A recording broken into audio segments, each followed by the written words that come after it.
नमस्कार मंडळी, कशा आहात सगळेजण. तर आजच्या दिवसभरात आम्ही कोणकोणत्या रेसिपीज केल्या, दिवसभर काय काय घडलं हे सगळं व्हिडिओमध्ये तुम्हाला दिसेलच.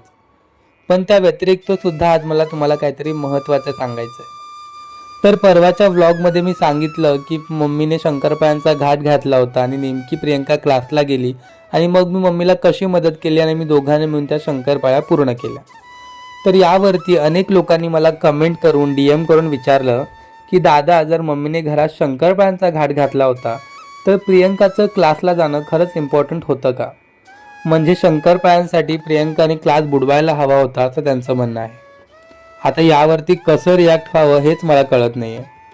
म्हणजे बघा ना, जिथे की मी घरी आहे आणि सहज मम्मीला मदत करून ते काम पूर्ण करू शकतो, तरीसुद्धा प्रियंका जर सून आहे म्हणून तिने तिचं कर्तव्य बजावण्यासाठी तिचा क्लास बुडवून घरी राहायला हवं, अशी अपेक्षा कशी करू शकतो आपण?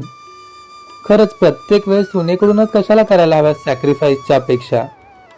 म्हणजे खरं सांगतो, प्रत्येक वेळेस सुना जिथे गरज आहे तिथे त्यांची स्वप्न, त्यांचे ठरलेले प्लॅन बाजूला सारून जस्ट घरात मदतीची गरज आहे म्हणून उभ्याही राहतात.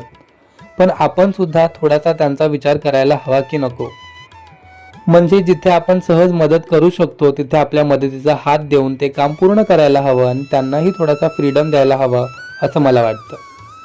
आणि एक गोष्ट सांगू का, खरं तर प्रत्येक वेळेस सुनेच्या कर्तव्यांची भोकंपट्टी करण्यापेक्षा मुलगा म्हणून, नवरा म्हणून आपण आपली कर्तव्य 100% बजावतोय का याचा सुद्धा थोडा आपण विचार करायला हवा.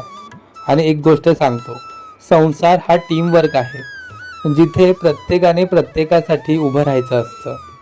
प्रत्येक वेळेस एकमेकांच्या कर्तव्याचा हिशोब ठेवण्यापेक्षा एकमेकांच्या गरजेसाठी उभं राहायचं असतं, तर तो संसार फुलतो, बहरतो आणि सुखी होतो असं मला वाटतं. याबद्दल तुमचं काय मत आहे मला कमेंट करून नक्की सांगा. भेटूया उद्या. Bye bye.